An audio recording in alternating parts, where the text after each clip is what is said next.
inşallah. Əsas odur inşallah. Vacib değil ki kimse kosmonavt olsun.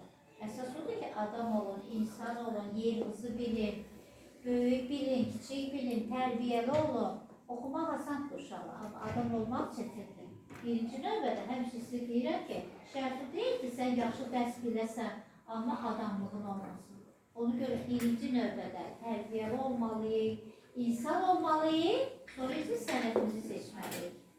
Bunu heç yanımızdan çıxartmayız. Mələk, bir nə oldu, necə təbrik edərsin? Təbrik edirəm sən. Böyle yoldan alarsa, inşallah Enusta gedər. Mənə nə deyinə birlikdə. Mənə birlikdə. Mənə qoruyasan. Uzaq yolda mənə qoruyasan. Elə deyinə. Alimə, ən yaxın rəfiqəm, Səma. Ne deyərsin?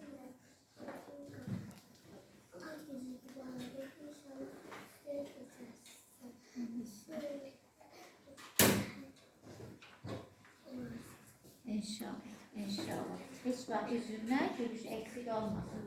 Allah canını sağ eləsin. Allah onun anası üçün, atası üçün minə etsin. Hər birimiz inşallah, hər birimiz. Sağlam olasın. Ama az yoldaş bu necə təbrik edərsin? Təbrik edirəm, böyük qız olasan, o gün olsun məktəbi gözəl beşlərlə oxusarasan, instituta gedəsən, məzun olasan, kətim olasan. İnşallah. Mən də gözləyirəm inşallah. Hər birimizdən gözləyirəm ki, inşallah böyüyürsünüz. Böyük məktəblərdə oxuyacaqsınız. Hansısa bir gözəl sənət sahibi olacaqsınız. Hər birimizdən indidən görürəm, gözləyirəm ki, Allah qismət elər, biz də görərik ki, kim harada oxudu, kim oldu, neçə oldu.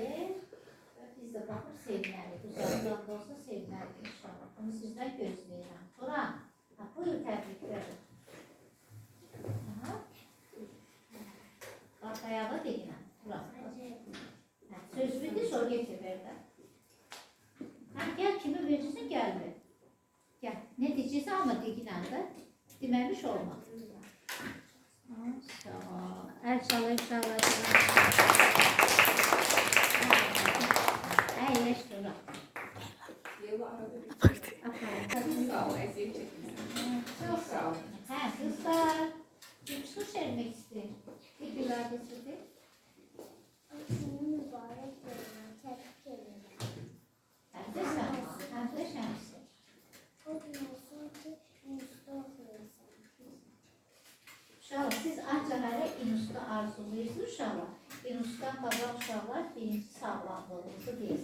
Həmişə deyinə sağlam olaq, xoşbəxt böyüyək, dünyamız salamat olsun və qulaq dincliyi ilə illərimizi başa vuraq, məktəbi salamat bitirək, tutarıq inşallah və birlikdə, hamımız birlikdə ali məktəbləri qəbul olun.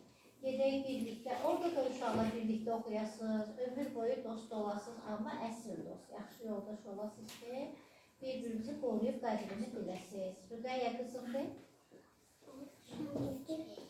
Leyla, Səmasını təbrik edirəm. O gün olsa məktəbi beşlərlə oxusarsan. Ay, sağ ol. Gözəl bilməsin. Bir, nə yazmışsan orada? Ne yazmışsan orada? Yazmışsan desene. Atlarını yazmışsan. Şemsi, Leyla, Seda Sema. Kaldırın, Şemsi kaldırın. Kızaya Leyla. Kaldır. Göster videoya. Ay sağ ol. Sema. Sema. Sema. Ay sağ Sağ ol. ol. Sağ ol. Türkçe tebrik ederiz inşallah. Birisi sözü var demeye. Yoksa inşallah şimdilerimiz paylaşır. Getir şimdilerimizi inşallah. Sen var mısın? Göster sen de. Yani bunu sırrına. Gel kızım.